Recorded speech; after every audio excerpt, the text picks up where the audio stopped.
A local man received commutation from President Trump before he left office. Corvain Cooper was serving a life sentence after getting a third strike for selling marijuana. Tell me who wanna run with us. Mobbing back to back in them Bentley trucks.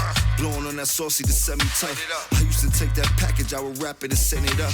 Now I put money on your books until the day that you sent it up. One nigga Corvain said he living. Welcome back, everybody, to another episode of Tons Talk. My name's Anthony Allegretti. I'm the co-founder and chief operations officer of 40 Tons brand, a social impact cannabis brand dedicated to freeing the cannabis prisoners that are locked up over unjust weed sentences and bringing more diversity and inclusion of BIPOC communities, poor communities, and those with past cannabis convictions into the cannabis industry. Today, we have an incredible show for you.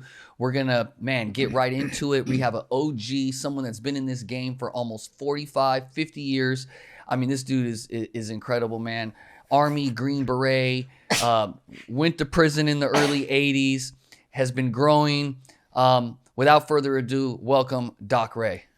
What's up, brother? Good to see you. You're smiling big. I know, get my ass out of the mountains and come down to out of the freaking mountains up and behind the Redwood Curtain and shit out of Humboldt County and come down, so. I know, man. What's it been like for you, dude? Spending, your first 40 years in the game behind the curtain, and now like the last 5 years. Stupid. It's so stupid, bro. I mean, we run in the same circles and shit, so you know how stupid it is right now. So that's, I find it really odd because like we go back just not that long ago. We go to 19 and pre-pandemic, and a lot of us were still considered outlaw, and we were still trying to make our way through. And because of that freaking bug, all of a sudden we became essential in all these goddamn states that didn't want us at all. That's really what's happened now. We've seen this shift where outlaw cultivators are now becoming above board and operators in their own states. It's moving where the majority of the country is pro-cannabis, medical and recreational, depending on where you live at. All these things are happening that were just 10 years of even ago was unheard of.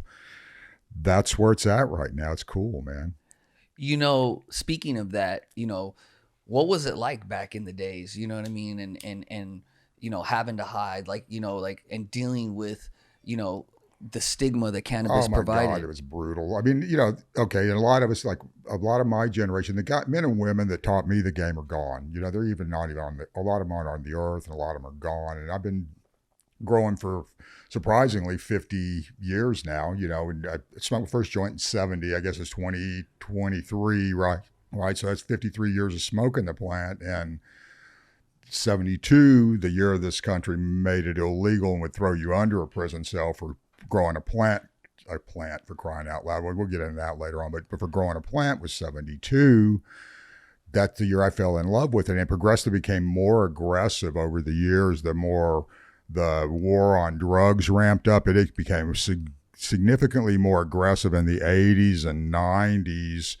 Even the early 2000s, it's still active in this country right now. I mean, that's the truth of it. There's a few pockets in the United States where they still are very aggressive anti-cannabis. Not very many, but there still are brothers and sisters that live there that they are pro-cannabis, but because of a small few, they choose to make it illegal and punish the citizens by imprisoning them over a plant. And our alliance, I did 5 years, but then I'm seeing my brother Corvain here, and that was given a life sentence. It just breaks, and how 40 and how we got aligned, so that's the injustice of it, is the truth of it. That's really, I don't know if it's gotten better. You guys seem to think it's getting better. I'm still holding out because I see the same story on the House and the Senate back and forth, patting the same ball back and forth, and one blocking it and one letting it go through, and the other ones let it go through, and then they block it again, and we can't get banking and all this other stupid shit, and motherfucker corporations crashed the market and destroyed the craft market. And why I'm sitting here, big boy, old man was retired. I ain't retired anymore, kids. You bring up a good point, because in many ways it's gotten better, right? It's gotten better because, we're not going to jail as much, right? We're still doing it. It's more mainstream. Middle America, the soccer moms of the world are now, being more and more accepting of the plant. I want to say something like 60 or 70% of the country has an approval rating. But in a lot of ways, it's gotten worse.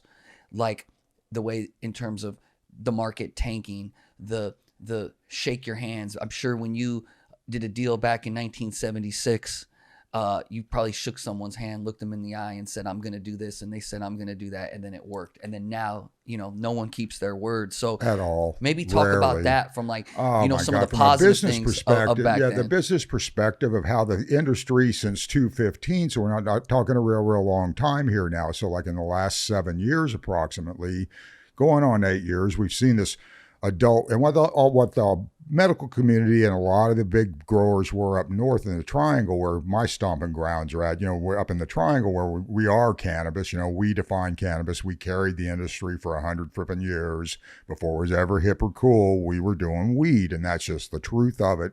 So you look at it now, kind of what I've got up here now. This is a culmination of the best breeders, in my opinion. The top 1% in the world is up here on this front. I'm in this with a bunch of other great men and women that I consider. Who are some of these brands you're talking about? I mean, we got Hogwash Farms is up there, which that's Eric Martin and Jill, his partner. They're just Humboldt Alchemy Group is what you're seeing here collectively. This is a group of men and women, cultivators and manufacturers that I consider the elite of the elite of the elite at doing what they're doing. I'm a Mendo boy. That's my reputation. I'm a Northern Mendo boy, and I retired to Northern Humboldt thinking 160 miles was far enough to get away from it. It wasn't. Which is, you got Huckleberry on there too. Well, yeah, Big John. This is a whole good group of men and women. You got Ridgeline up here and Savage up here, Hogwash is up here. We're missing some, like Canna Country. I didn't have any pre-rolls of Canna Country available to me. Sorry. What's our buddy up at Savage's name? Jerry Savage is up. Yeah. I got Jerry, and Jerry's the guy that kicks my ass. It's like, all right. Yeah. So you've spoken a lot about him. I love Jerry. I think Jerry's, very much not only a brother in arms when it comes to fighting for the craft and the industry that he helped form and build with his 48 years of cultivation experience. Long before it was cool or hip, kids, 48 years. Long before cool or hip, me, 51 years.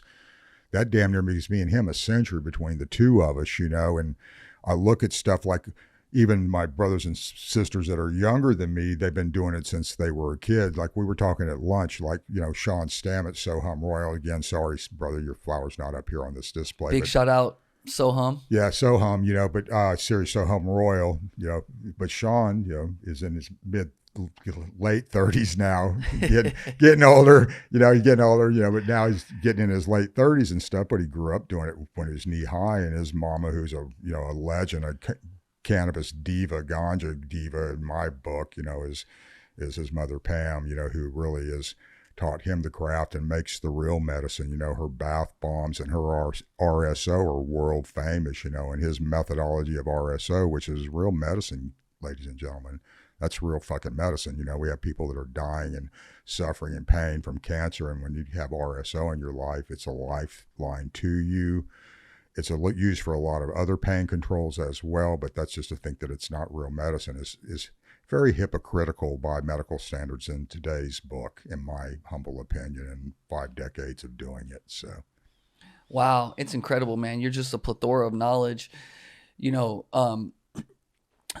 Over the the last 50 years since you've been doing this, what have you seen in terms of the quality of the plant, and have you guys made new strides and been able to pull more of the?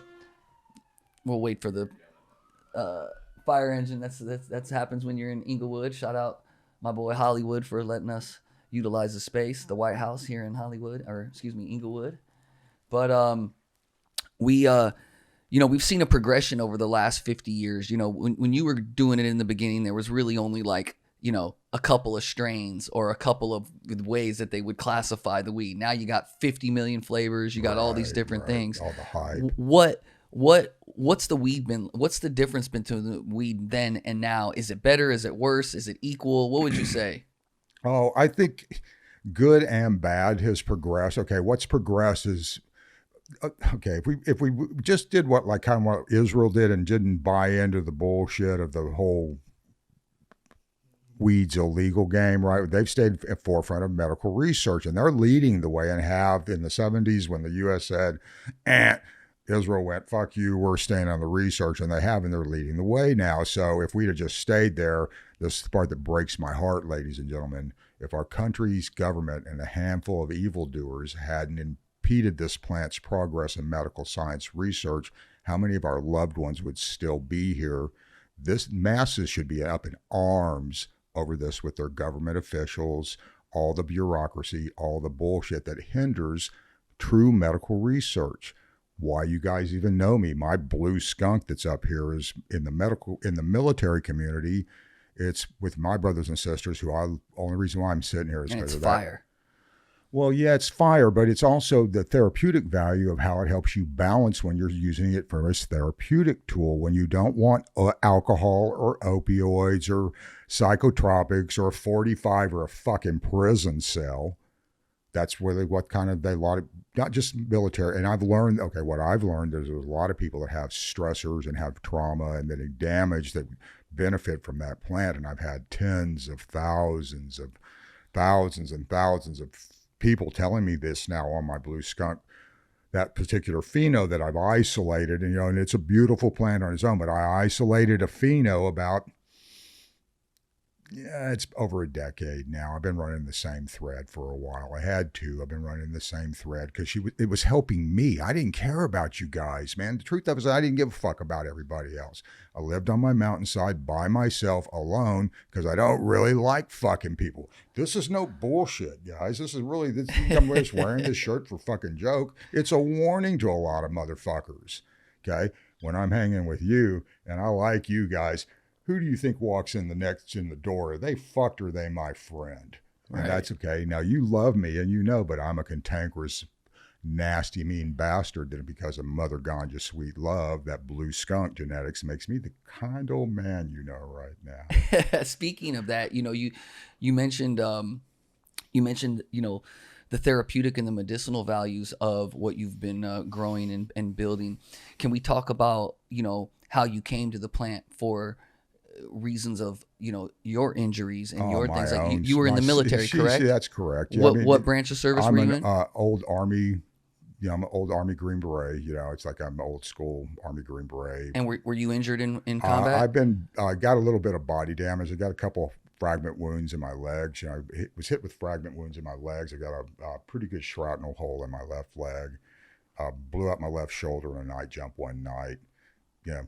Outside of military career, it was a small phase of my life, 8 brutal years, but a very small portion of my life. Sure. I've been in 2 severe Harley wrecks. You got more bumps and bruises other than just the military. Cut out a car life. twice and jaws of life situation, being a little bit of outlaw and driving a little too fucking fast, running from them and shit back in the day, that whole thing, so part of it, So one can say you've had plenty of injuries. I've got a lot of physical damage, and most importantly, in my military career, I have 2 explosion concussions, blackouts, which is very similar to what happens to professional athletes with their repetitive head damage that goes on. So the 2 concussions from the explosion concussions, and that's getting, if you know what that means, kids, that's getting blown up twice. Don't get blown the fuck up. Okay. That's the truth. Fair enough. Right? Okay, don't get blown up. Right. And as well, I got run over one time by a large I'm a combat engineer, got run over by a large section of a pontoon bridge. It was a great big fucking thing with 100 guys, on each side of this thing with steel on it and shit. And I tripped and lost my footing and went under the fucking thing. Ran over me. So that's what I said, what ran over me? That's what ran over me. It's like, I don't know, it's pretty long, pretty good size, 25, 30 yards, that kind of thing. Piece when it came out there, a bunch of them standing on the backside, like spit my ass out. Oh, fuck, he's still alive. I get that, oh, fuck, he's still alive more than once, So one can say you've been injured. I've been injured physically. And I'm sure mentally too, but you've been strong. It's a whole nother story, But physically, and the reason why I'm asking these questions, Doc, is because I want to get to the medicinal side of this. So if one can talk about self-healing, it's you. That's what it is. And so you went on this mission to, and you just said you started this Pheno 10 years ago. I'm sure you were doing other Phenos years ago. It was actually going back. It was going back in 07. I got it sourced right out of Santa Cruz in fall of 06, right? So I took the mother at 06, and it was real transitional. I wasn't growing weed. I'd walked away in 03. I was underground like a motherfucker, rogue as fuck. I was blowing up great big indoor shit all down in the southwest portion of the country. very illegally, and I was having a real crossroads moment with the plant one more time. Am I going to continue to do this and staying the same? I was hearing about people going overseas and, living a completely different lifestyle. I've always envisioned that, and where I am going, as you know, we've had that discussion earlier. But at that moment, as it was kind of going forward, it's either, you kind of pick your path. And Sure. You've heard me say this now. I picked my path of what my thread was. My thread is the one on the end there, that blue skunk in that pre-roll form. That was my thread and my focus. It's what saved me, man. It's what. Can you share a little bit about what it's made from or what it is? Oh, sure. What were the mother and father? Documented. It's pretty well documented now. The plants is a Santa Cruz Blue Dream with a Humboldt number, or not even a Humboldt number one. What is known as now, it was called the Old Dave back then.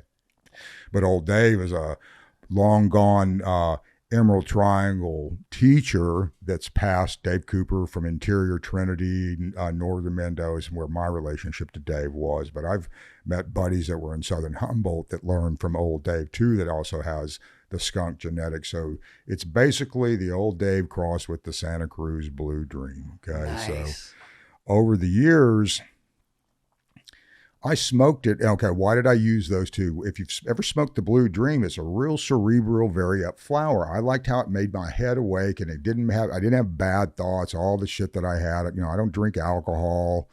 I drank water at lunch. You saw that. I don't drink alcohol. I do, but I don't drink alcohol. I don't drink alcohol. I don't use synthetics. I smoke this plant. I eat it. I drink it. I wear it. All that shit. That's kind of what I do now. Sure. So with that particular one, as I was moving with her, I wanted something that cleared my head. And Old Dave's like a freaking double indica damn near, man. Old school Afghani, man, just knock your dick right in the dirt, man. Just like, 20 minutes and Old Dave make your ass take a nap, And I got buddies that smoked Old Dave back in the day, 300 pounds and 6'9", man, 20 minutes later drooling on themselves. No matter how big you are, Old Dave put your butt to sleep. Well, Old Dave crossed with the Blue Dream, head medicine with pain medicine. I didn't understand it like I understand it now, almost 20 years later, and where I've been with the research, and now I work with the best of the best and all that stuff. That was my first. Put my head medicine together with my pain medicine and create the best thing that I thought worked for me. And from that, I refined it over the last 17-ish years. Hence, we got Blue Skunk. It's like building the people that handle me now, it's like, I've been working on this album for decades, and I'm getting ready to release this master work of series of my entire life with this plant. That's kind of what's happening now with how it's, and the people that handle me, that's how it's happening now. And I got a lot of fucking lawyers and doctors and a business manager that she's a pit bull that keeps people off of me. And Deb Burke, that's Deb Burke. If you want my business manager, look for Deb Burke. She's easy to find on LinkedIn, and she says she manages my ass. Okay, so just Deb will. It's like Dr. Dre's album that we've been waiting on for freaking 20 years. I guess that's what some of the pod guys are telling me, men and women are saying. It's a long time coming, and I get it, man. We were unknown legends. We were guys men and women that did it very illegally, and we fought the system in the 70s and 80s and 90s and even the early 2000s. To keep the plant alive. And in what you said earlier, I'm going to shift gears a little bit. Sure. It's like that plant has refined itself to what you see in the tube now is a meter therapeutic dose for anybody that's having a bad day or having post-traumatic stress. That's that. I highly recommend it if you can find it in California. I'm working with other people right now to move it across the country. It's coming from state to state to state as we're moving it across. Talk to partners in Arizona that are on board with the project. And what's the name of the brand so people out there know? It's my Veterans Choice Cannabis line. It's got my logo on it, my freaking, this logo on it. It has that on the front of the tube. It's red, white, and blue. Old Glory wrapped around it. What I asked for. It's 2 3/4 gram metered pre-rolls done by Humboldt Alchemy Group, who is the people that's up here on the line up here. This is that one right there, buddy. Yeah. Oh yeah, I've had these. I've had all of your weed. You won yeah. the cup in Vegas, the Secret Cup. You've won a couple of other things, and this is some of the best I've smoked ever. And forgive me for this naivety, but is this considered greenhouse, or is this full sun-grown outdoor? This is going to be actually this is the first real drop of it, and this is a mix of me personally with Savage Farm, so it's light dep with indoor. Nice. This first actual release of it. That's going to be, like, I'm talking to guys that are large producers in other states, that they're indoor operators, they're greenhouse operators, again, Deb Burke. She's easy to find, DEBBURKE, Deb Burke. And reach out to her. We'll put the email in the thing. Yeah. You can find her on my website. Now there's actually a docraygenetics.com now. Who could fucking believe that? Oh my goodness. Jesus Christ, man. So yeah, that's all happened right now. Now it's mostly getting the plant into the right hands of the right smart operators in a real difficult time in the country.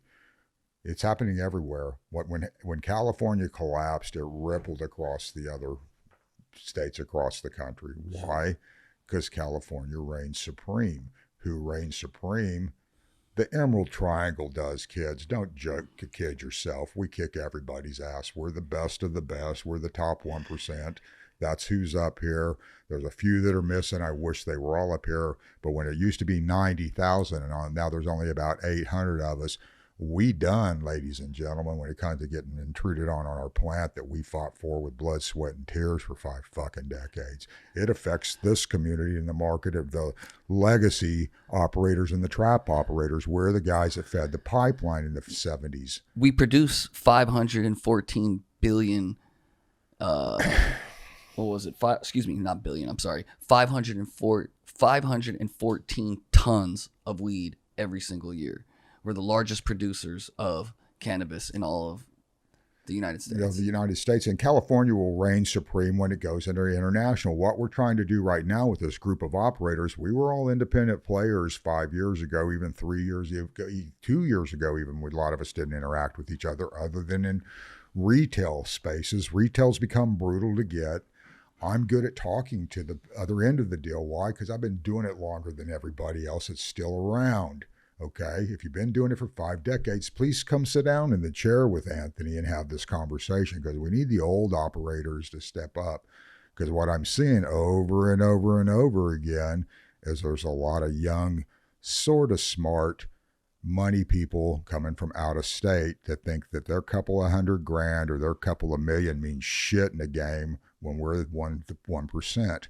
There's 10 million of you assholes, and there's only one of us each. That's the difference. I've been approached by so many money people that said they could produce money, got letters, proof of funds, 10 million, 5 million, what a load of shit, you know? And it's just, and we can't do it the way we used to do it. Used to, you showed up with a goddamn briefcase with your hundreds and your 20s, and that's how it worked. Okay. You know, you speak of that, you know. Oh, it's bullshit, man. Sorry, I'm pissed. Quite honestly, you got a problem with it, come talk to me, kids. Everybody's free to come talk to me about my problems with the way cannabis is being handled right now. We used to make $5,000 a pound for it wholesale. You jackasses pushed it down to $200 fucking dollars. Why didn't you follow our model and not be as good as we were, but come in under us at a higher premium price? You tried to force everybody out. Now you're hemorrhaging millions of goddamn dollars. We're smarter than you. Okay? They're not going to make it. We will. Why? They're at $189 a pound. My operation will cost under $130. I'm kicking your fucking ass. Guess what? I got friends and sitting on this table right here make me look like a chump. And that's the truth of it. I got a buddy that grew 600 pounds of fire for $200 fucking dollars. They can't even fathom the guy that took him to the Emerald Cup to an indoor growers event, and he kicked their asses. Called out by the High Times editor and Jimmy Devine. I'll shut the fuck up after that. You know, speaking of which, you know, education is a big thing in this industry, and we need more of it. It's why, you know, what we do at 40 Tons, at least on like the restorative justice, social justice, career side. But as far as education about the plant, in your opinion, from somebody that's been growing for 50 years, can you tell us what the positives and the negatives and which one out of these three are the best and why? Sun-grown full term, light depth, or indoor? Oh, thanks for that question. That's something that I addressed at Emerald Cup here just a couple of months ago for anybody that was in the back door stuff going on in the VIP in the back and you were around me. I was talking to a lot of smart operators and really professional cannabis people.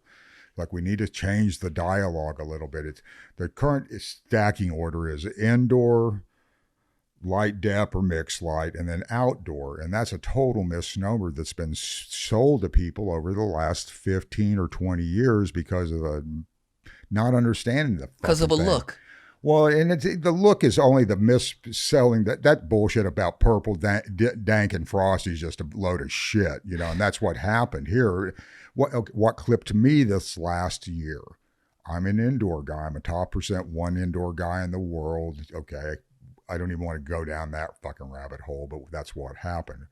We had a lot of not qualified indoor operators come into this market, saturate a lot of footprint that had money but no cultivation skills, and then flood what was used to be a high quality market of premium indoor flower with a bunch of mediocre bullshit that's purple and frosty but smokes like goddamn alfalfa.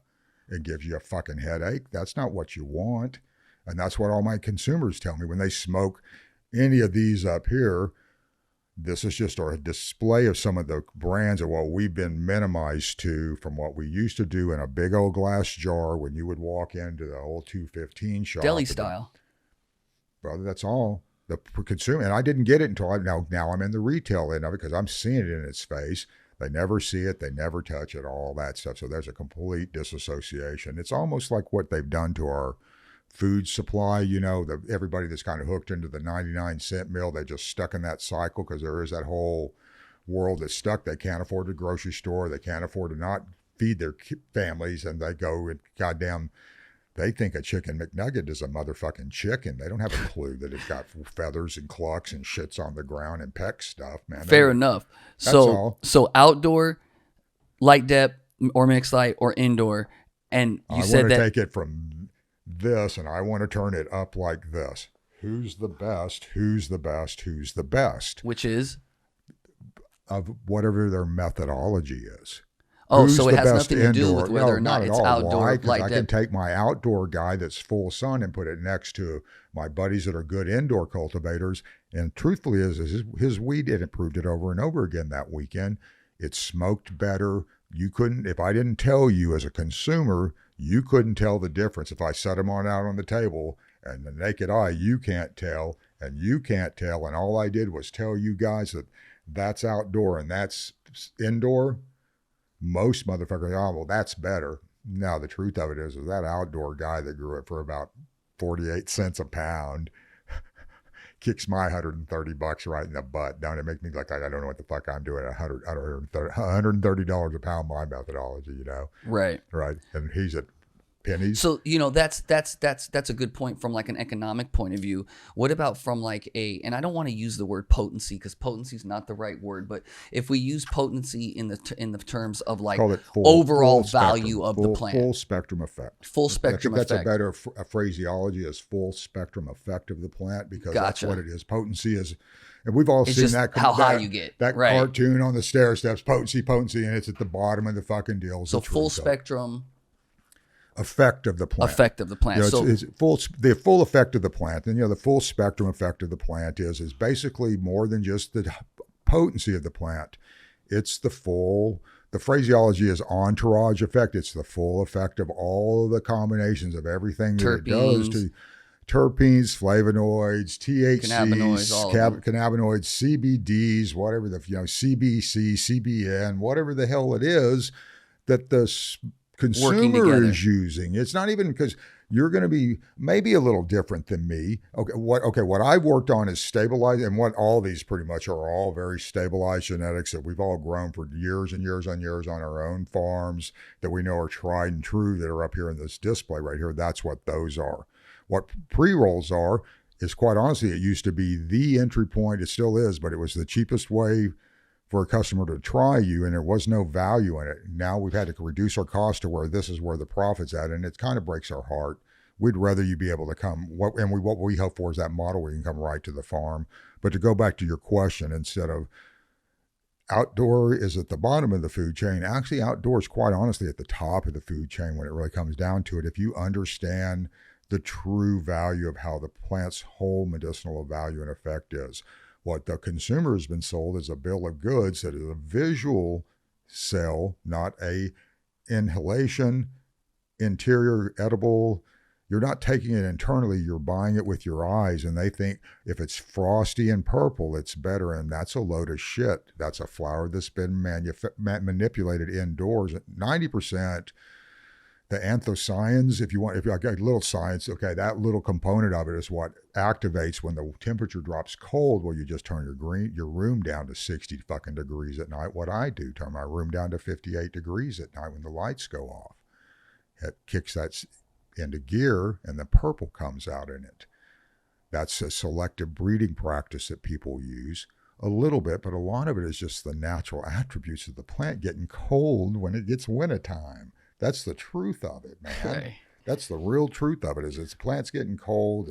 And the purple is what keeps it warm. So well, I don't know if it necessarily keeps it warm. It's an indication that it's coming towards its end of its life. It's remember Mother Nature outside. Spring, warm, red sun. Sky starts turning to blue. That's the trigger photosynthesis phase of the plant. Switch it to start. I got to turn to flower. The end of life. That's that whole cycle.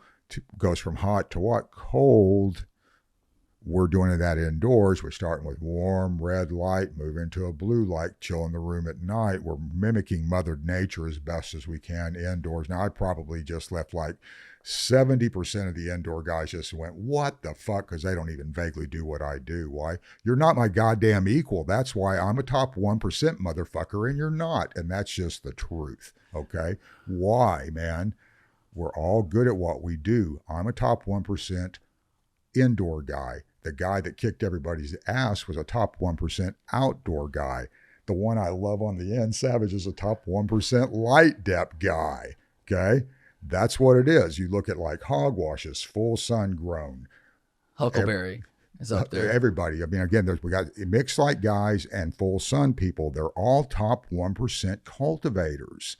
I consider them my brothers and sisters, my equals, my peers, man. Okay? That's how I look at them. The truth of it is like Sean, I defer to Sean on his RSO, man. He's a bad boy, man. If you can find Soham Royal RSO, I highly recommend it if you're looking for it. Request it, ask for it. He's better than everybody, ladies and gentlemen. Sean, I need some of that RSO. We need some of it for our viewers. Let's actually talk soon because I want to come up there to the farm anyways with Doc and do some really cool filming with you guys because I believe in what you're doing and your mission. And I watch your show that he does too. He's the show that he does.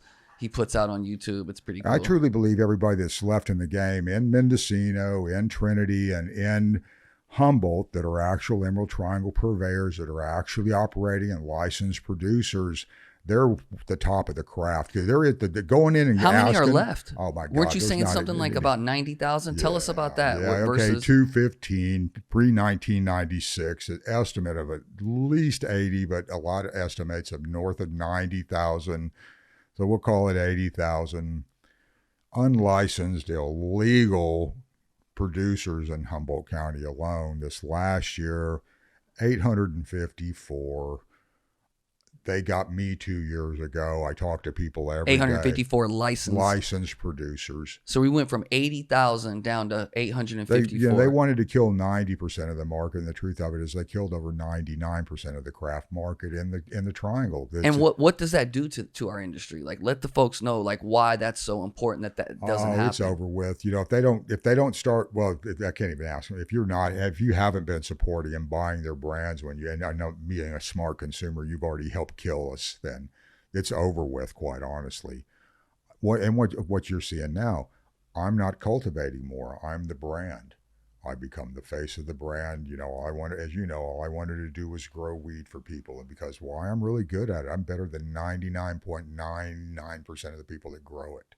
And so now they're just taking your genetics and doing it on their own, and then now you're kind of the face of the brand. It's what it's turning into. If I'm going to be viable and have a voice in it, do I want to have a voice or not? If I don't want to have a voice, then I stop what I'm doing, and I could do it. I'm disabled, military disabled. I could just fucking walk off and say screw it. What we were talking about at lunch earlier, 23's it.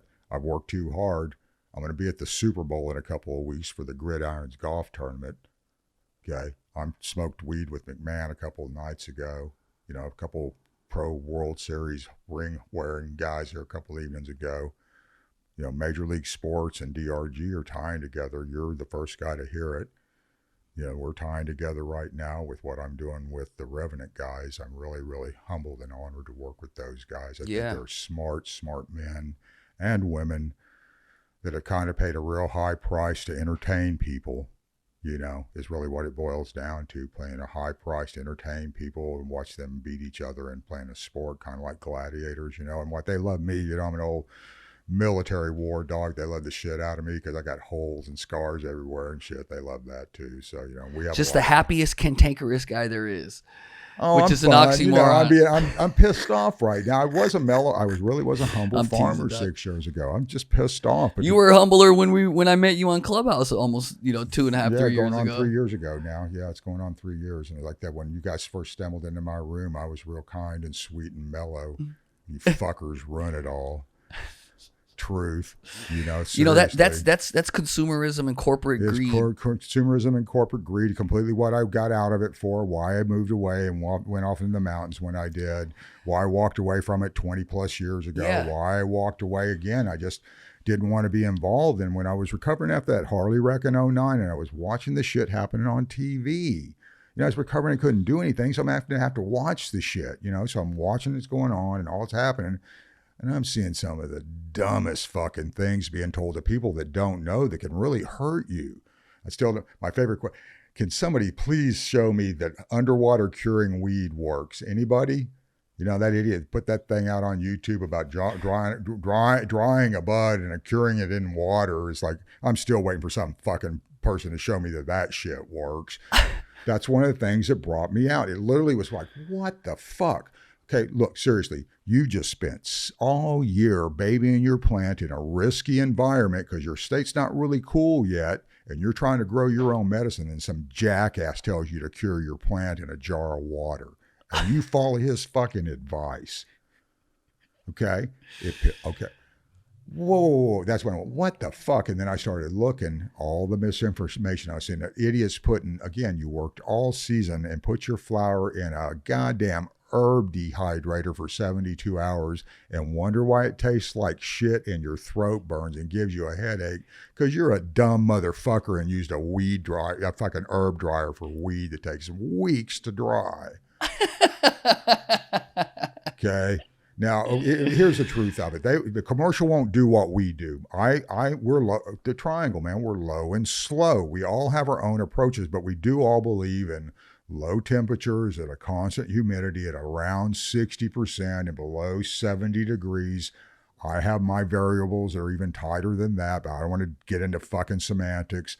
But it's a slow process with air movement that takes weeks to accomplish to get it to where it's hand touchable, and then you manipulate it. So you bring a good point, but you're talking craft cannabis now, right? How do you take craft cannabis and scale? Well, that's literally what we're doing right now. What we've realized is what I've realized, and what I'm breaking all my friends up here hard over this last couple of months, actually, we're talking real time kind of shit here, breaking all their hearts that being a cultivator isn't going to really be an option anymore. To be your brand and embrace your SOP and sell your intellectual property like I've been gearing up for.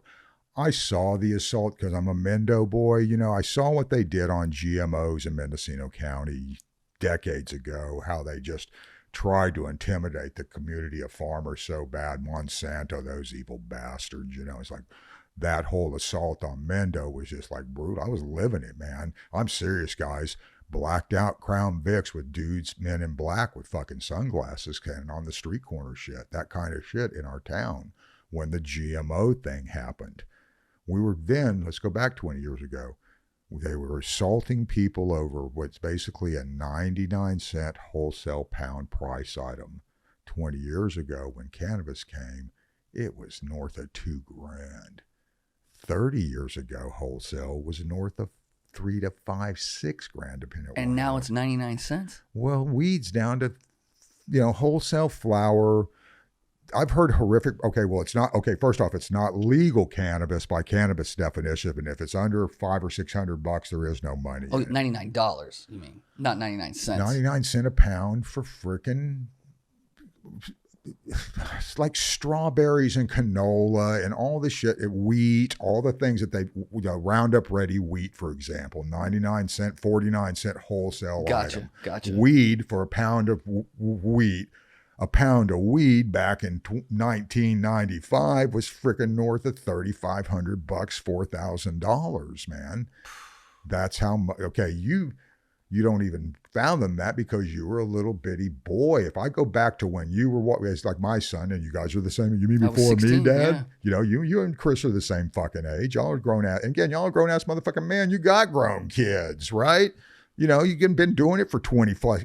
Look, I don't tell my son why I fuck with you the way I do. You're a grown-ass man. I love you like a brother, and you know that this is a real damn game, man. This ain't no bullshit. This is what it's turned into right now. So, that brings up a good point because at the end of the day, this is a new industry, right? And just like any vertical, just like the alcohol industry, just like any industry for that matter, there's an infancy stage and then an adolescent stage, and you're going to go through the trials and tribulations. At the end of all of it, cannabis, just by its very nature, is a craft product. Craft as a whole in anything is not scalable per se. It is, but then you start to become commercial. That's where the crossover becomes. How do you keep the ethics, not just in the business side of it, but like in the actual growing of it so that you can supply a nation or a world? Oh, damn, Anthony. I think it's scalable because I'm seeing I'll shout out to my buddy in Oklahoma, Brandon Russ, man. He's trying to scale it up and do it ethical, and he's doing a good job of it. Is he the same footprint like a Pacific Dutch group with 1.5 million? No, but can your big big operations like some of those out in Santa Barbara I'm finding out grow right ethically now. and do things ethically? I do. Okay. And that's not pointed at anyone specifically. I'm just using them because of the amount of space that they have, right? I think that's where the misnomer's at. I think that's a lot of miscommunication. What he and I are talking about with the Prop 64, when they lift the canopy cap of more than an acre and you could stack licenses, that's when the travesty happened. Now all of a sudden you've got operators that have acres and acres of canopy but don't have the skills or the tools to navigate it correctly. Now what they reached out to me for, I'm a 99% guy. So the answer is find your 1%er guys, find your Doc Ray guys to actually scale operations like that. So I think there's a few of us that can do that. And right, I use you as an analogy of just that type of individual. So these types of individuals, exactly. You're true to form people, the people that really believe in this understand the plant on a medium, because they're not huge, but where we were all at, I had 10,000 feet. We got some 20, 30,000 feet operators or a little. Right. 30,000 is a lot different than 300,000. Oh, tenfold. And that's exactly the point. And does it scale in terms of is it the same practices that you do at 30,000? They have to be willing to invest. They have to invest. Is it proportional? Buddy, you have to invest in it. You have to put it.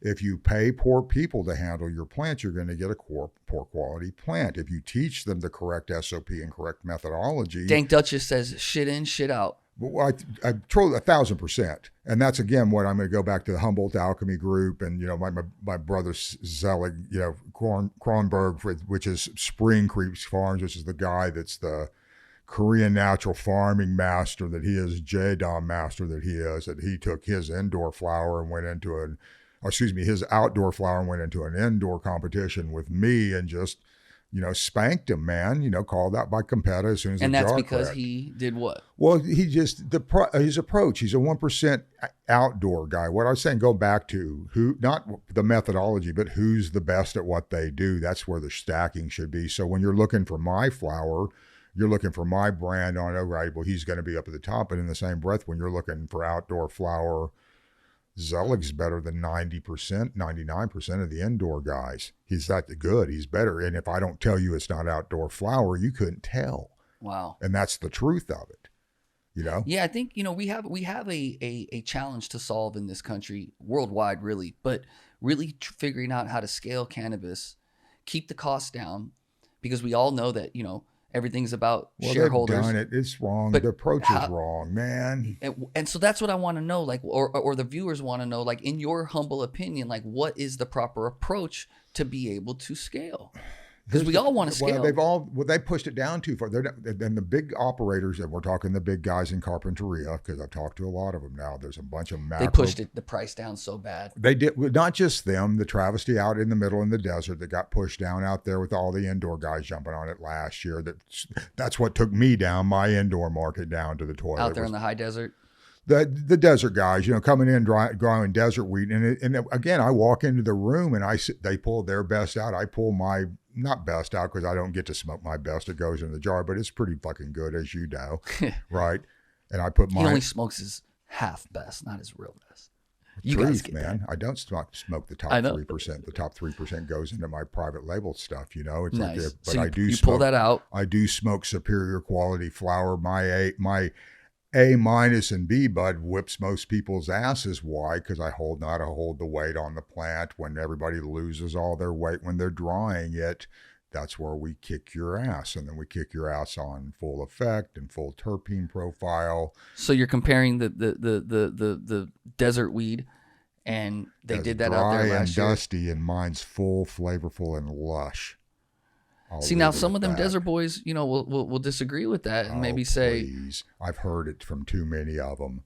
Their weed turns to dust, man, in a matter of hours. I bring stuff in that's months cured. Even though it's indoor, desert technically doesn't. And from my understanding, I thought the not desert doing it right. I mean, I beg to differ. And would you agree or disagree? I'm always down to take a throwdown. They'll go away. Blind test. A Pepsi taste test challenge. You know it. Would you agree or disagree that though growing in the desert, climate wise, for indoors, some of the is good because then you don't have all of the bugs and all the different things that happen outside of your environment, because you have this like controlled little micro environment that's growing in the middle of, let's say the mountains. So all the bugs, all the life forms are going to want to attach to that. In the desert, you don't have that. Pretty nasty indoor grows in the desert that had bugs and shit on the ground, and they're working the soil indoors, and you see yellow traps on the wall full of gnats and shit. That's a misnomer, sir. And again, a misstatement and a misunderstanding. Yeah. I guess that's called bullshit information.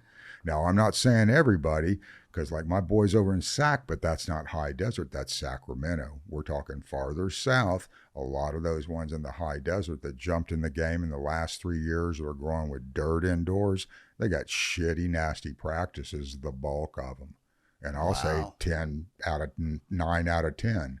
I'm not saying there's not 1%, the 10% that are trying to do it ethically, but I've talked to a lot of them couldn't hit their ass with a funnel, and that's the truth of it. I've given master classes, as my team says, to their dumbness because they didn't understand power structure and lighting. They didn't understand humidity control. Had no pest management skills. We're pest management's natural masters, sir, as you know. We're the best at the fucking shit. And that's the truth of it. And you talk about outdoor flower. And when you say we, you mean the triangle. I'm talking the Emerald Triangle. Everybody else is playing at it. We've been doing it real deal. We went to prison over this shit. We lost our families. We lost our kids. We lost our homes. We've had our personal belongings strode all over our home and all of our personal possessions taken. And how'd you like it, boys, to have your old lady's panty and bra jar gone through by a bunch of jackass motherfuckers and spread her shit all over your house? Would it piss you off a little bit, gentlemen? Oh, yeah. You're nodding. Would it piss you off? Okay. Sure. We remember, driving up there in the early days, 20 plus years ago, picking up from you guys, and we were selling your weed on the street. We were the Uber before Uber, the legacy sellers, and so that's why we have so much respect for the legacy grower. Why we love you guys, man, because you came, you brought your money, you did business, you went the fuck away and didn't bring any heat on us. Yeah. And then we have to start letting people play in our world. Quite honestly, we would have developed a great relationship. I'd expect to see you every 3 weeks or whatever, every 2 weeks, whatever your cycle was, once a month. We didn't even have to talk. Meet in Sonoma. Bro, you didn't even have to talk. No, we'll come up to Sonoma, you come down. Yeah, we didn't need to talk, man. I'll see you next Thursday. All right, we already knew what the fuck we were doing. I'll never forget, I went out there years ago, and I went way out there in the sticks too, like where you were talking about, 2-3 hours inland, you know what I mean? And it looked like, this is just what I'm going to say, it looked like PacMan, the video game, just took a bite out of all these trees, right? And then they made their own little area where they were growing and doing it. And I was like, this is incredible. Like the only way you would get caught is by aerial. Like only a helicopter would be able to catch this, because you ain't going out there. There's nobody driving by. There's none of that shit's happening. I mean, these are real that was my outlaw last place. war dog. That was the growing Green Mountain Range. When we got this is '90s, early '90s. Yep, I was for me late '90s, early 2000s. Yeah, that was the time period. And so I remember just coming out there, but just good, humble people, just good spirited. They've killed it all, and that's part of why my friends and what I did at Emerald Cup was I raised a lot of them up. I said, look, man, I know we're humble farmers, and I was that, as you said. You've seen me become more. And you also heard me, you go back and look at it, I warned people for 3 fucking years too. Look, I'm a kind, sweet old man. Y'all don't really know me. You only know a small fraction of my life. When I was a young man in my 20s, though, I was a motherfucking killing machine. And I spent a long time putting that evil son of a bitch away in the mountains of Mendocino. And Mother Ganja. And, well, Mother Ganja's sweet grace and love. Oh, that's our next guest, but we could tell him to wait for a second. But go ahead, you want to go get him? So Mother Ganja came in after, you were this harsh individual, you had a license to kill. Bro. Man, you had a license to kill for 8 years. I did for 8 years, and then immediately after 8 years of that, I went right into prison, man. And I was a pretty nice guy pre that. I learned, I went to prison and learned how to become a criminal, And I didn't change what I did. I went underground and I became a master of the indoor world. And that's where I worked at it. I was an unknown variable until a Harley wreck. A mythical legend, Doc Ray. Well, it wasn't even that, man. Nobody even knew the fucking Ray part. The Doc got stuck on because of the Harley wreck, man. So anyway. Right. Tell us about that. How did you get the name Doc?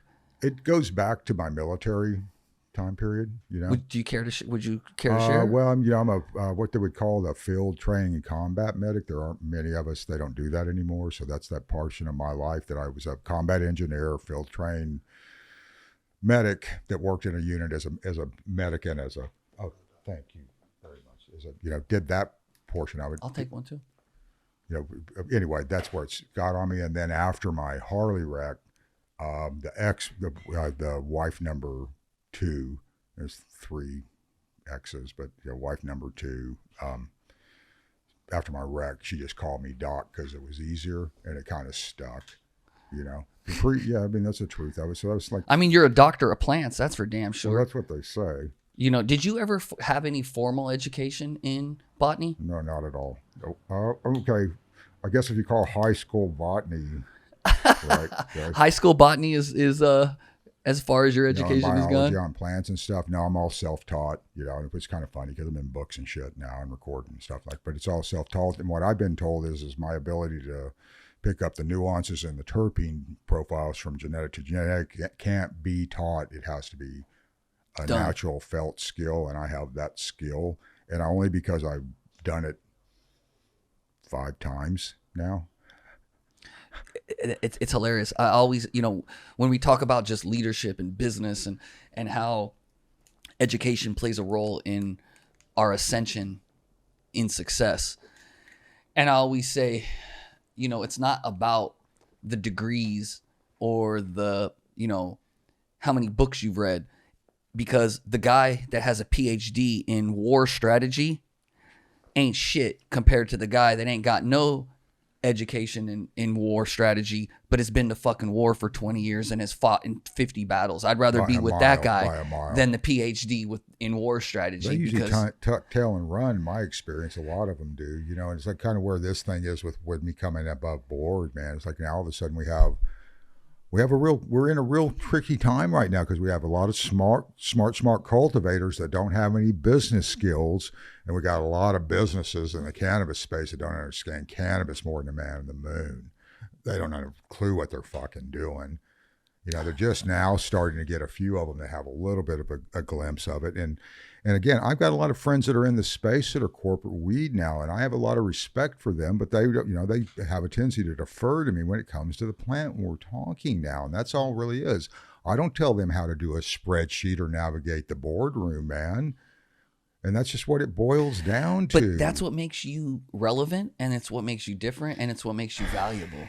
And I know a lot of people don't respect that at the moment, but like you said, and you were speaking about a lot of these guys up here and girls, is that's what keeps you longevity, is that. And yes, you're going to deal with the tumultuous up and down of all this shit, but just stay true to that, Doc, because what they can never take away from you is this big boy. I'm going to use your words, big boy, because I like when you say that. But they, like, this right here is gold of yours, and like you're a last of a dying breed. They don't make them like you no more. First of all, there's not many people your age in this game. It's not even a matter of if you want to be like you got to put 50 years into this shit. I started when I was a kid. I started when I was a teenager. I'm like 20 a lot years of in. People started getting into it. I smoked my first joint at 14. In the summer I turned 16. I didn't cultivate, but I started growing the first time. Was a helper to a buddy of mine's big brother that had come back from Nam a couple seasons earlier. Sure. That's how I got into it in the time period and what. That's when I fell in love with growing the plant. Okay, that's why I put that date on it. Okay, now over the years, even in my military career, we had closet grows and shit like that going on. I was always growing the plant. And then you go to when 215 changed. 1996. 96. Okay, spring of 97. It's spring of 97. I graduated high school. Some buddies of mine, 96. So did Corvain. Right. Okay. So young, but they were older than you guys they were all in their mid to late 20s, right? They all went and got cards.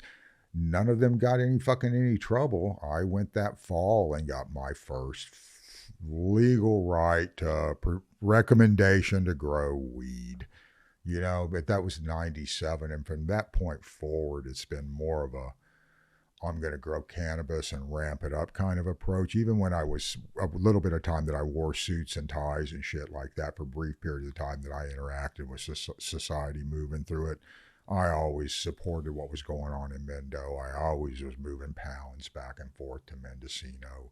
Why? Because it's fucking Mendocino, man. And I love Mendocino. We write songs about Mendocino County, but even the city of Mendocino is just gorgeous. Out on the coast, that's not real weed though. That's the little town of Mendocino. I'm talking about the county. You go in the valley like where I was up at, go where Spy Rock, Bell Springs. You get up in that area, Interior Covelo. You grow the weed there. You go to the coast to smoke. Go smoke it and hang out and get a massage and sit in a hot tub and listen to the seals and shit. Yeah, now inland. But not really in the town so much. Yeah, sure. And I haven't been in that town in a long time. So.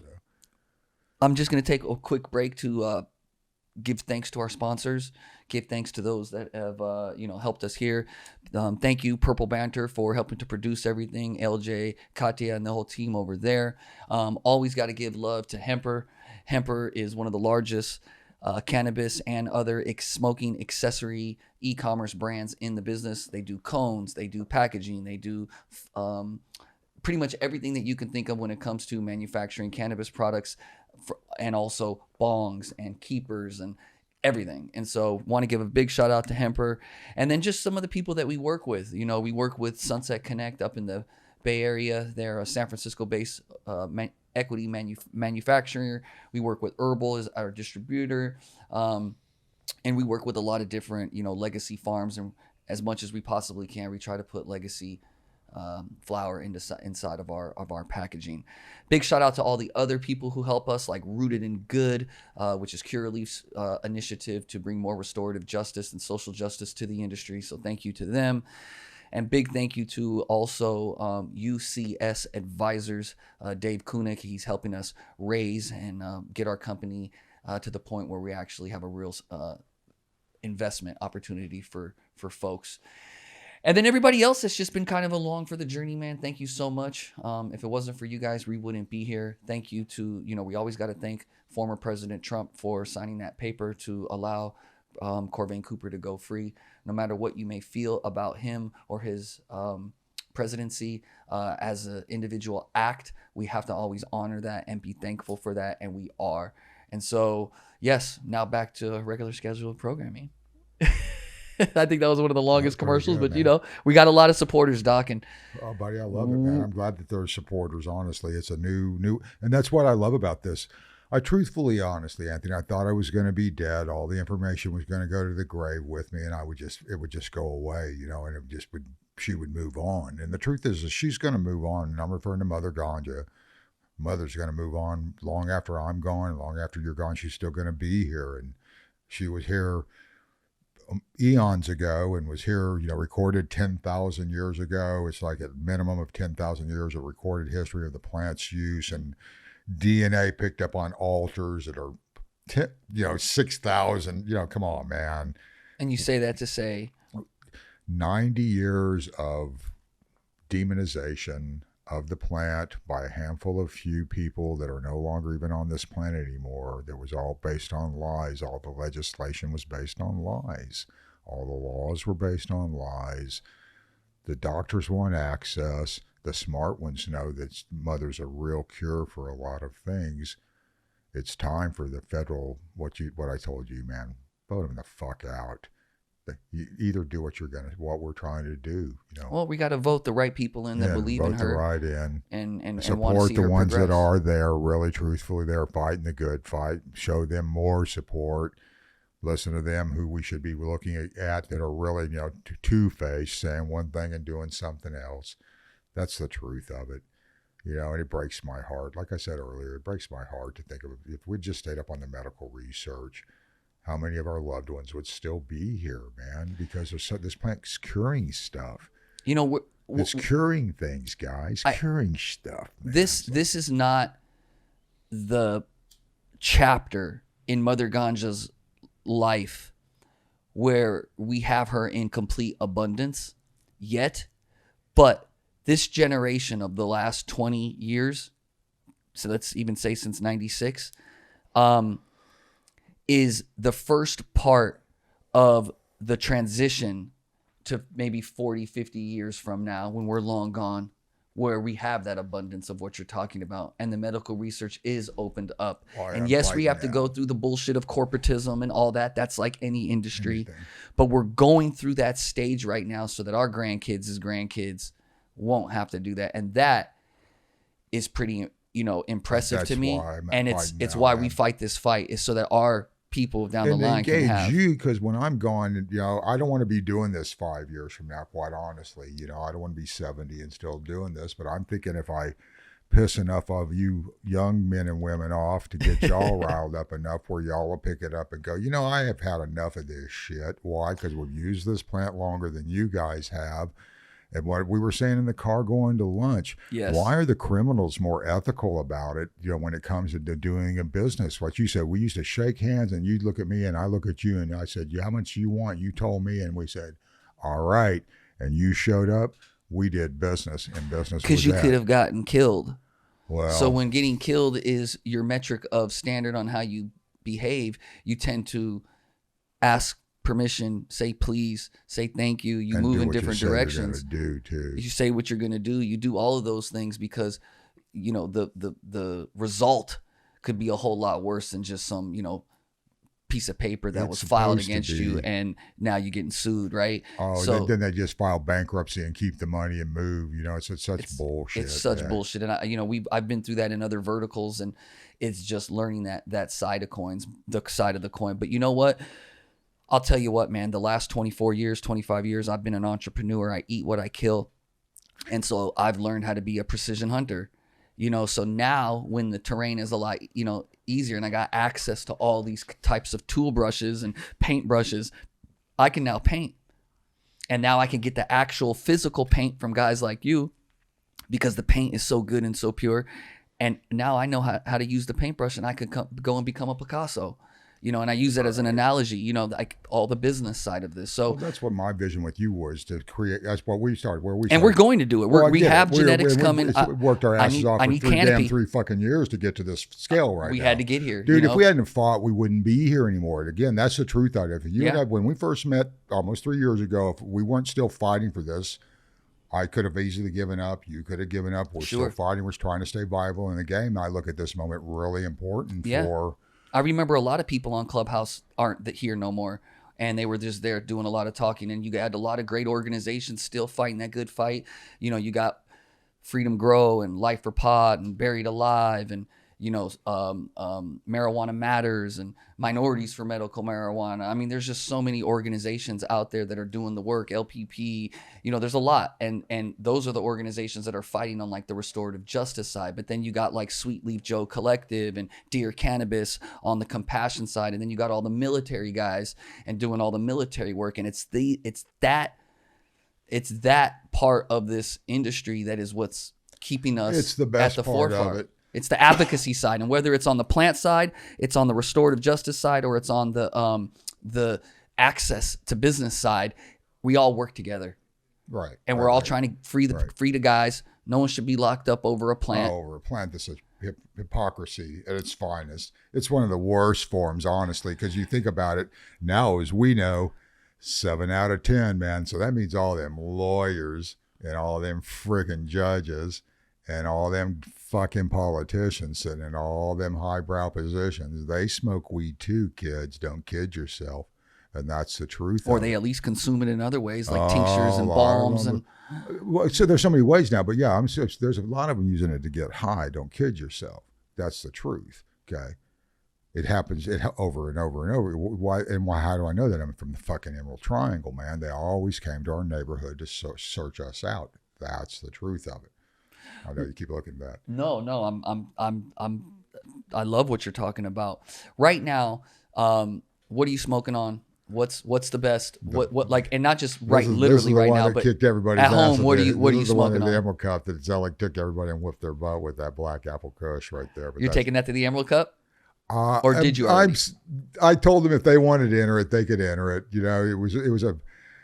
I don't care about the trophy, but in the competitions and the behind the scenes stuff where I'm with my peers and I'm with the people that I consider the cultivators and the breeders that in the little private thing that we're doing at that event, when it gets called out by the High Times editor and Jimmy Devine personally and Capetta sitting on stage, and then everybody that shout out John.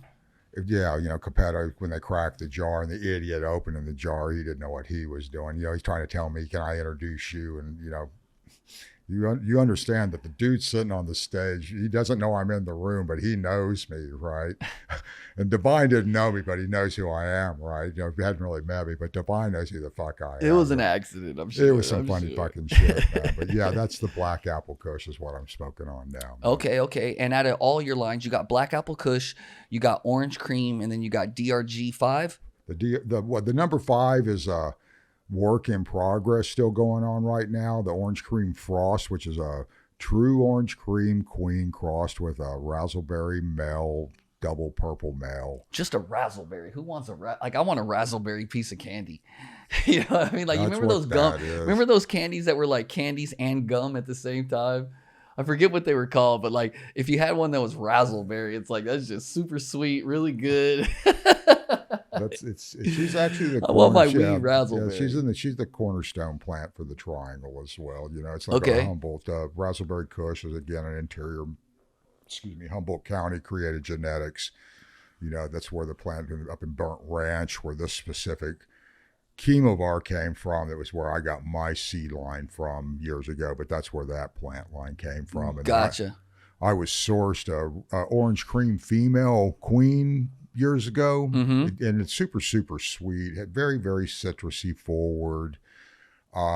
It's long story short, that's a real sativa plant. Another crossing of sativa with an indica, true 1-to-1, slamming them together and picking one out of it. And then the Pheno that's sourced out of here is very, very citrus, as smokes like an orange Julius is the best way I can describe it. It's real smoky, orangey flavor that people love. The effects and the flavor of the plant. This one's a real fruity osamine forward. The black apple kush. What makes it unique is it's osamine or osamine, depending, tomato, where Sure. you're from, right? But osamine forward genetics that's very floral. It has the appley, fruity, which is a dominant flavor or terpene in basil, quite honestly. So that's what the fruit floral flavor comes from. That a lot of smokers that don't want to smoke earthy, dank fuel, which is predominantly, surprisingly, is going to piss a lot of 28 to 38-year-old white guys off, but that's what a lot of them like to smoke, is that fuel couch lock shit. Most women and most Monday through Friday business people that I know like to smoke the genetics that I've created over because of my head damage that are more sativa forward than indica forward. That's the biggest difference, putting it in its I find that slowest OGs, people that have been in the game a long time, tend to smoke sativas a lot and enjoy sativas. If you're going to work or lay on the couch, what do you want to do? That's where the lazy stoner thing came from. Right, And in the couch. Yeah, well, yeah, couch lock, man. But that's an indica forward genetics, mostly because it's so, that CBN, man, is so CBN heavy, man. That's that shit that puts your ass to sleep. It's like the razzleberry. That's funny. Razzleberry wouldn't sell in the market because it's like 15 to 17 THC, but it's also the equal amount CBN, man. And it's like you're 6'10", man, 450 pounds, drooling in 20 minutes, man. Dude, what'd you give me? You smoked that 15% THC. What 15? Nah, man. Yeah, she's 16.3 the last time. They're like, what the That's fuck, funny. man? I gotta get you with my guy Greg. Have you ever met Greg? Thank you for toking. He does the art with the weed. I think indirectly in conversations. He's and up in the stuff. triangle. Okay. He loves just triangle culture. Right. And he moved to the triangle, some years back. He's from Florida, but he's a straight hippie, really in tune with the plant. And I want to connect him with you because all the things you're talking about, he always talks about. Where's he at? He lives in his, he has a full on van, but not like he's homeless. Like it's a nice tricked out. And he's all over the triangle. I forget exactly where, but I'll connect you where he's in different places. But he always talks about, sun grown full term and all the different things you're talking about. So I want to connect you with him. But, well, that's good. Before we get up out of here, we're about at an hour. Tell the people that are watching what is on the next 6 months. What should we look out for? Where we can support, how we can find you, and what you got going on. If you want to support what's going on for me with what's going on, support the Humboldt Alchemy Group directly. Any of the vendors up in here are the purveyors up here, creators of the flower.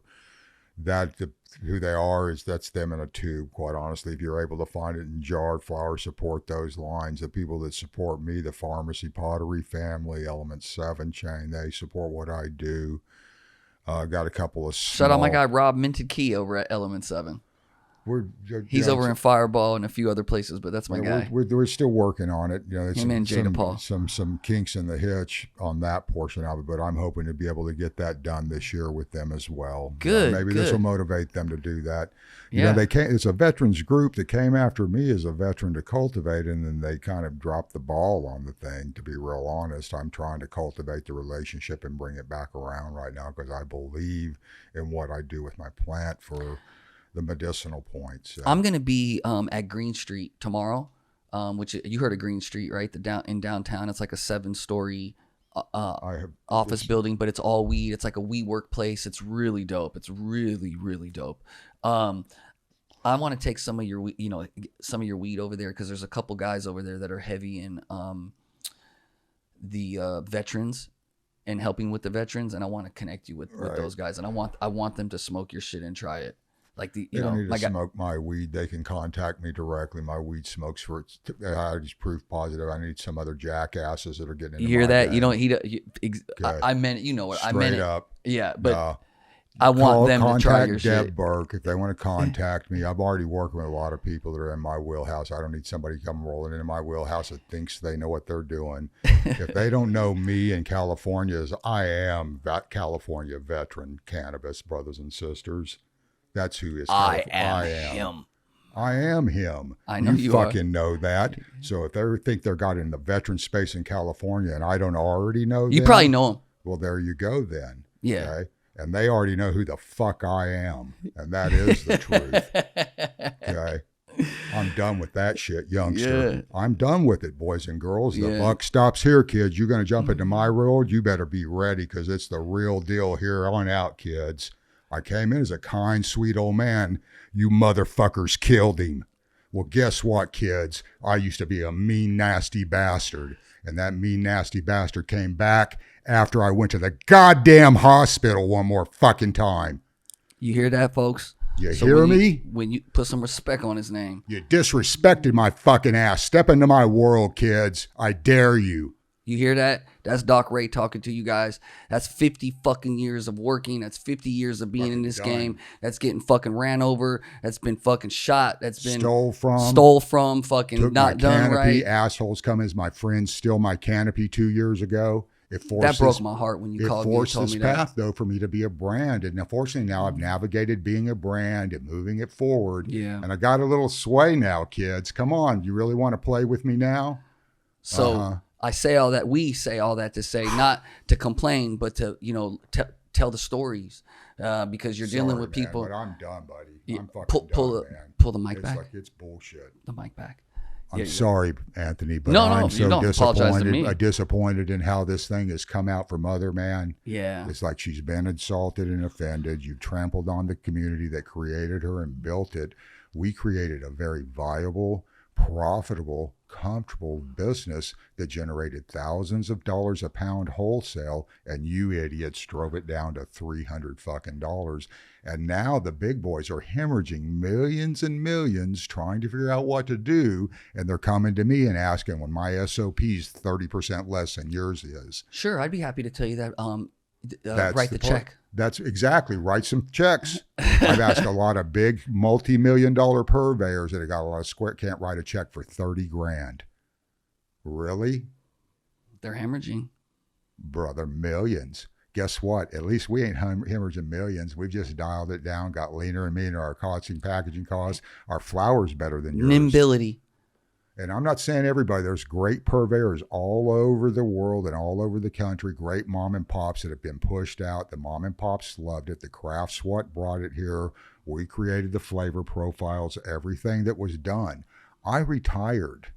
I'd gotten out of the game. What we were talking earlier, the stupid shit that I was seeing online when I was recovering from my Harley wreck about mom. Well, I'll tell you what, the best way to cure weed in this industry and in today's times, I hope you know this, but it's to do it underwater.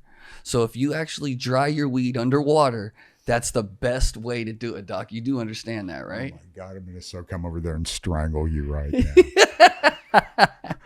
No, but seriously, okay, that's Point what I'm made. talking about. I'm putting. You got to weed joke in- about it yeah, because yeah, it's if you so don't, stupid. But that's why I got involved in it. It's why I came out. I said, no, wait a minute, drying underwater and putting it in a dehydrator for 70. What? Yeah. And how long have you been doing this? I've been growing weed for 3 years. Whoa.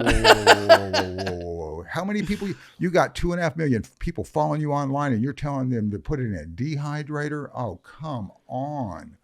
Well, you know what? This is where, legacy farmers, legacy growers, legacy Please geneticists support have legacy. to come out like Please, you and are, stand have these up. conversations. Please tell your Stand friends up. to come and get on Tons Talk to any one of us, me, Corvain, L'Oreal. We'd be honored to talk to you guys. We want to learn. That's the great thing about learning is like if you come to the table understanding that you don't know what you don't know, but you're here to learn, guys and girls like yourselves are willing to teach if we're willing to truly listen. Oh, brothers, what we're doing, and what, like I said, I'm in you guys' world. I defer to you guys when I come in here. You tell me smoke weed and be who I am. I'm smoking weed and being who I am. Straight up. Now, what I am is a hurt, broken-hearted, pissed-off old man that lived by himself for a long time alone because nobody wanted to be around me because I'm a mean, nasty bastard most of the time. Even my grown kids will tell you, man, he's a real asshole. He wants to be. And it's like, I don't really like that guy. I buried him and found a calmer, kinder person that you engaged 3 years ago because all my people around me said, you have to engage this to move it out at all. And then I was assaulted for 3 fucking years. Yeah. Well, Doc, I really appreciate you coming all the way down from the Emerald Triangle down to Inglewood, California at the White House to be here with me with Tons Talk. This is season 1. We're super happy about it. Thank you for coming, brother. Much love, much respect. And before we get out of here, where can they find you? What's the website? What's the Instagram? Let the folks know. Oh, Google me, DOC-RAY, and if you hit G, it should pop up genetics. If it doesn't, there's something wrong with Google on your laptop, but usually that's the easiest way. Instagram's real hard to find me. They hate me. I'm double shadow banned according to what All they of us say. are. You can find my website at www.docraygenetics, just like it says, DOCRAYGENETICS.com. Okay. You can find me there. The easiest way to find me personally is on my LinkedIn page, which it says Doc Ray. It's easy to find me on LinkedIn, pretty easy to find me there. They're very pro-cannabis. Thank you, LinkedIn, for being open-minded about all industries. Sure. Thank you for being pro-industry in general. Thank you, LinkedIn, for giving me a platform and a presence I make a lot of my business connections. Deb Burke on LinkedIn. We love LinkedIn. LinkedIn's a phenomenal platform. It's a great way to, get your brand, get yourself, and do it in a professional manner. So thank you, LinkedIn. Yeah, that perspective. But for business, Deb Burke, again, DEBBURKE, Deb Burke on LinkedIn. It says right on there that she's my brand and business manager. Yes, she is my brand and business manager, and she hits me about right here. She's a little bitty thing at 5 foot tall, but I really appreciate her. What I didn't need, sir, was I didn't need some other weed person in my life to help me figure out how to run my business correctly. I needed a corporate business person to help me do that. And that's who she is. And when she's speaking for me, kids, she's speaking for me. You better show her the same damn respect, because if you disrespect her, I'm going to come back and slap the crap out of you and make you apologize to her. And I promise you I will do that, gentlemen. Any man disrespects Deb Burke when she's speaking for me will get backhanded. You'll get this SF print left on your face, I promise you. She's a little bitty thing. You better respect her, boys, because the big boy will come in and slap the crap out of you when she's speaking for me. Well, you heard that first here on Tons Talk. Thank you, Doc. Thank you to all of our sponsors. Thank you, Hemper. Thank you, Oaksterdam University, for the scholarships that you give to us. Thank you, Brand Resumes. Thank you, Sunset Connect. Thank you, Herbal. Thank you, Rooted in Good. Thank you, Media Gel. Thank you, Hemper. I think I said them already, but thank you so many of the brands and the businesses that have supported us. Without you, we wouldn't have no us. Thank you, Corvain, for doing the life sentence. Thank you, L'Oreal, for holding us down and dealing with my shit for 24 years. And thank you, to my children who look up to me and keep me doing what I do today. And so I just want to thank all those people that have been involved with the success of 40 Tons. I want to personally tell you that what I sent you at Thanksgiving, man. You're one of the guys that actually keeps up with my ass, and it's why I sit down with you. I don't sit down with a lot of people. People get to listen to me talk and shit when they catch me at events and stuff, but Sure. To sit down and do interviews like this, I trust you well enough to put the message out correctly. And I appreciate that, Doc. Thank you so much, man. We do our best to hopefully, paint the picture of what it is that you're speaking about. And so, love, respect from the north side of California to the south side of California. Absolutely, sir. We changed the world, California, and so we appreciate the people that came before us. We must always honor those that came before us.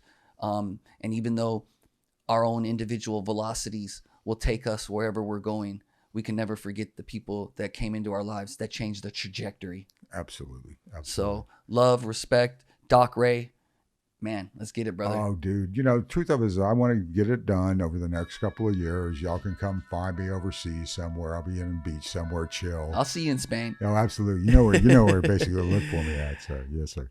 All right. Well, thank you so much. That's another episode of Tons Talk, and we will see you at the next one. Make sure you follow us at 40 Tons Brand on all platforms.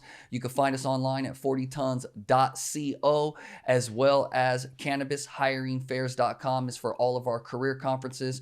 The next career conference will be in New York City in the late spring. So make sure you check that out. And let's leave you with this. Nobody should be in prison for the plant. If we're going to be making billions of dollars a year on this plant, then don't you think it's time for us to free all the prisoners that are locked up over this plant? If you agree, please like, subscribe, and follow us. Much love, much respect. Peace. One nigga Covain said he living life after life. For all the homies on the bunks that was talking night after night.